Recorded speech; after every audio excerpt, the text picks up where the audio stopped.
নমস্কার বন্ধুরা, আমার চ্যানেলে স্বাগত। আজকের বানাবো আমি দই পটল, কিন্তু পটল আছে, ঘরে দই নেই। চলো আমাদের পাড়ার দোকান থেকে দইটা কিনে নিয়ে আসি। আমাদের পাড়ার দোকানটা দেখিয়ে দিই।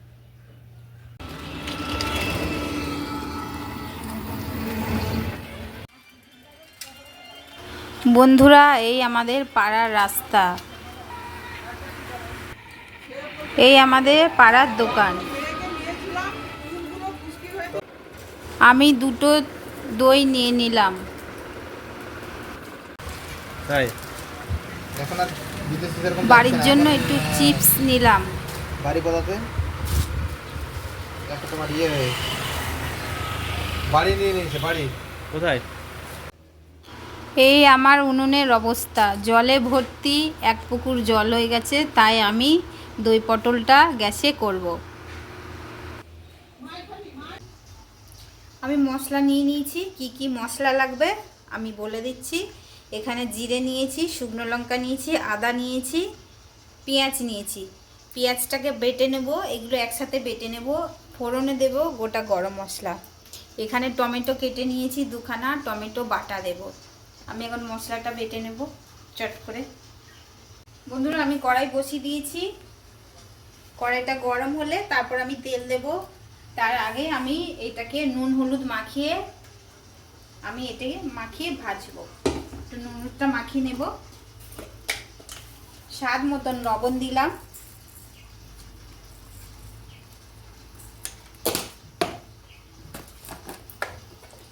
পরিমাণ মতন হলুদ দিলাম। আমি এটাকে মাখিয়ে নিচ্ছি। নুন হলুদটা মাখালে ভিতরে নুনটা ঢুকবে, জিনিসটা খেতেও ভালো হবে। আর রেসিপিটা খুবই সহজ, খেতেও খুবই দারুণ লাগে। আমার তো খুবই ভালো লাগে। আমি মশলা নিয়ে নিয়েছি। কি কি মশলা লাগবে আমি বলে দিচ্ছি। এখানে জিরে নিয়েছি, শুকনো লঙ্কা নিয়েছি, আদা নিয়েছি, পেঁয়াজ নিয়েছি। পেঁয়াজটাকে বেটে নেব, এগুলো একসাথে বেটে নেব। ফোড়নে দেব গোটা গরম মশলা। এখানে টমেটো কেটে নিয়েছি দুখানা, টমেটো বাটা দেব। আমি এখন মশলাটা বেটে নেব চট করে। টমেটোটা পেস্ট করে নিয়েছি, পেঁয়াজটা বাটবো। এবারে এই তিনটে একসাথে মিক্স করে আমি বেটে নেব মশলাটা। কড়াই গরম হয়ে গেছে, আমি এখন তেল দিয়ে দিলাম। সর্ষের তেলে সুন্দর করে বাদামি কালার করে আমি পটলগুলোকে ভেজে নেব এক এক করে। যাও বাবা জীবন, তেলে এখন ভাজা ভাজা হোক। আর দেবো না, আর হবে না, এগুলো ভাজা হোক।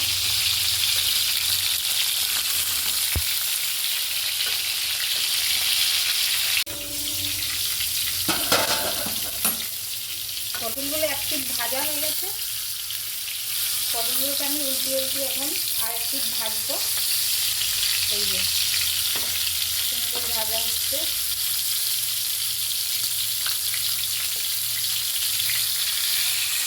এইভাবে ভেজে নিতে হবে সব পটলগুলোকে।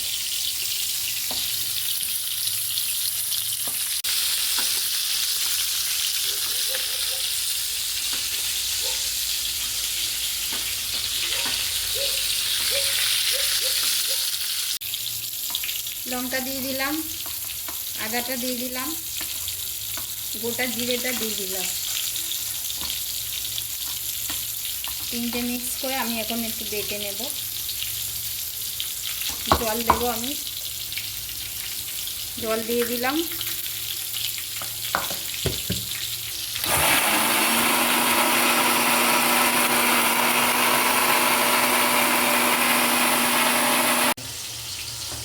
পটলগুলো ভাজা হয়ে গেছে, আমি পটলগুলো এখন উঠিয়ে নিচ্ছি।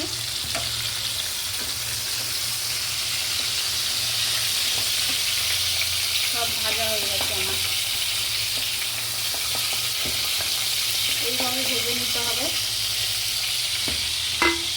খুব কড়া ভাজলে হবে না, ভালো লাগবে না, চাম চাম লাগবে। যে গোটা গরম মশলা রেখেছিলাম ওই তেলের উপরে আমি এখন দিয়ে দিলাম। গরম মশলাটা ভাজা করে নেব। গরম মশলা দিয়ে দিচ্ছি। এখন আমি পেঁয়াজ বাটাটা দিয়ে দেবো। অনেকে তেজপাতা দেয়, তেজপাতাটা নেই তাই দিতে পারলাম না। পেঁয়াজ বাটাটা আমি দিয়ে ভালো করে নেড়ে নিচ্ছি। একটু ভাজা ভাজা করে নেব। অনেকে ধনে গুঁড়ো খায়, আমি ধনে গুঁড়ো অতটা পছন্দ করি না, ওই জন্য ধনে গুঁড়োটা দেবো না। অনেকেই ধনে গুঁড়ো দেয় ওই বটলে। আমি শুধু আদা জিরে বাটা দিচ্ছি, টমেটো বাটা। এই যে মশলাটা ভাজা ভাজা হয়ে এসছে। এবার যে আদা রসুন লঙ্কা বেটে রেখেছিলাম, এই মশলা বাটাটা আমি এখন দিয়ে দিলাম। টমেটো বাটাটা দিয়ে দিলাম। ভালো করে এটা নাড়াবো। ভালো করে ভেজে নিতে হবে মশলাটাকে। অল্প করে হলুদ দিয়ে দিলাম। মশলাটাকে ভালো করে কষিয়ে নেব যাতে কাঁচা গন্ধ না বেরোয়। এই যে দই নিয়ে চলে এসেছি। দইটাকে আমি ভালো করে ফাটিয়ে নেব। এদিকে আমার মশলাটাও কষানো হয়ে গেছে। আমি দইটাকে এখন ফাটাবো।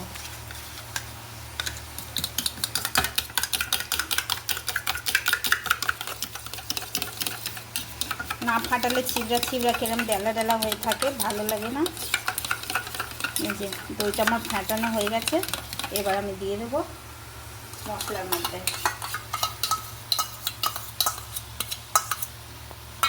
দিয়ে কষাবো।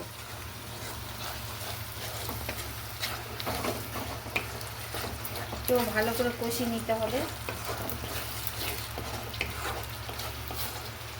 কষিয়ে নিয়ে তারপর আমি পটলগুলো ছাড়বো। বন্ধুরা, আমার মশলাটা কষানো হয়ে গেছে। দেখুন সুন্দর তেল ছেড়ে দিয়েছে মশলা থেকে। আমি এখন ভেজে রাখা পটলগুলো ওর মধ্যে দিয়ে দেবো।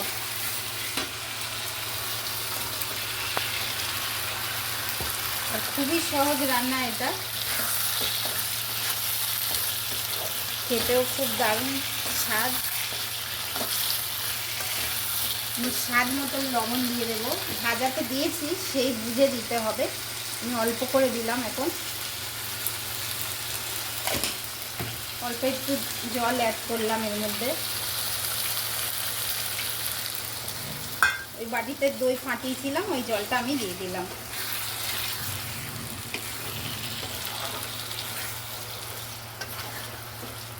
আর একটু জল দিয়ে দেবো হালকা করে। ব্যাস 2 মিনিট ফুটিয়ে নেব সুন্দর করে। স্বাদ মতন একটু চিনি দিয়ে দেব।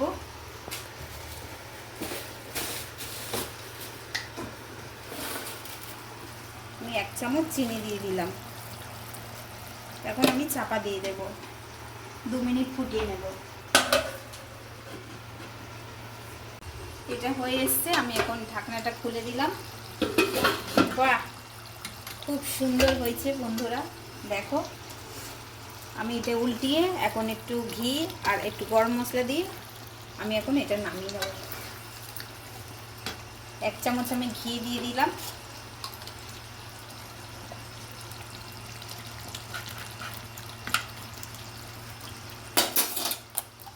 ঘি গরম মশলাটা দিলে খুব আরও খেতে খুব ভালো হয়, খুব সুন্দর হয়। আমি সাই গরম মশলা দিয়ে দিলাম উপর থেকে। একদম রেডি দই পটল আমার রেসিপিটা কেমন হয়েছে অবশ্যই বলবে বন্ধুরা কমেন্ট করে। আর এটা বানানো তোমরা তো দেখলে খুবই সহজ, কোনো ঝামেলা নেই, তাড়াতাড়ি হয়েও যায়। এবার আমি এটা ঢেলে নিচ্ছি। একটু গামাখা করে রাখলাম যাতে ভাত খেতে সুবিধা হয়। গ্রেভিটা দিয়ে, গ্রেভিটা তো মেন, গ্রেভিটা খেতে খুবই ভালো লাগে, দারুণ লাগে খেতে। আমার ছেলে তো গ্রেভিটাই খায়, পটল খায় না। ওই গ্রেভিটা দিয়েই খাবে, ও পটল খাবে না কিছুতেই। ওই জন্য একটু গ্রেভি গ্রেভি রাখলাম। আমি এখন বন্ধ করে দিলাম।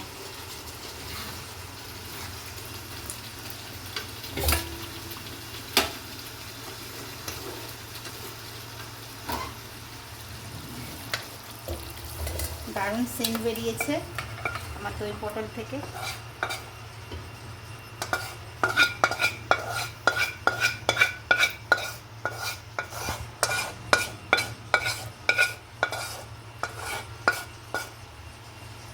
বন্ধুরা তোমরা তো দেখেছো আমার বাইরের উনুনটা পুরো বর্ষাকালে পুরো জল জমে থাকে, পুরো মাটির নিচ থেকে জল উঠে এক উনুন জল হয়ে থাকে।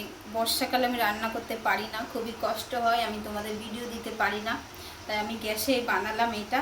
আর আমার রেসিপিটা কেমন হয়েছে অবশ্যই বলবে, ভালো লাগলে লাইক কমেন্ট শেয়ার করবে বন্ধুরা, সাবস্ক্রাইব করবে। এইটুকুই, ধন্যবাদ।